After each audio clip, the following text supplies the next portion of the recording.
Dans son village natal, Leipete, un hameau isolé où les chemins se faisaient rares et escarpés, vivait un homme connu de tous sous le nom de Koto Papa. Les maisons, dispersées entre les collines et les arbres centenaires, semblaient surgir de la terre elle-même, et le village respirait une tranquillité presque oubliée du monde extérieur. Koto Papa, homme au regard à la fois sage et curieux, était respecté pour sa présence tranquille et sa connaissance des secrets de la forêt environnante. Chaque pas vers Leipete était une aventure en soi, tant le terrain était accidenté et difficile d'accès, renforçant le sentiment que ce lieu appartenait à une autre époque ou à un autre monde.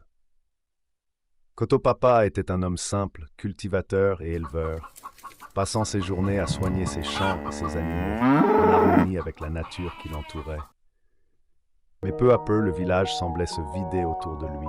Tous ses amis étaient partis, certains vers Conakry, la grande ville animée, d'autres au-delà des frontières, cherchant fortune ou nouvelle vie. La solitude commençait à peser sur lui, s'insinuant dans chaque recoin de sa maison et de ses champs. Les journées, autrefois pleines de rires et de discussions, résonnaient désormais du silence des collines. Un jour, incapable de supporter cette solitude pesante, Koto Papa prit une décision.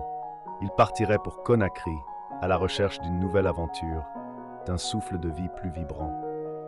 Il ne pouvait plus continuer à vivre presque seul, entouré seulement par ses souvenirs et le murmure des arbres. Nous étions à l'époque de Sékou Touré, un temps où les routes restaient ardues et la vie citadine pleine de promesses et de défis. Koto Papa, conscient de la nouvelle aventure qui l'attendait, prépara soigneusement sa valise. Quelques vêtements, des provisions pour la route et des souvenirs précieux de Leipete, son village natal.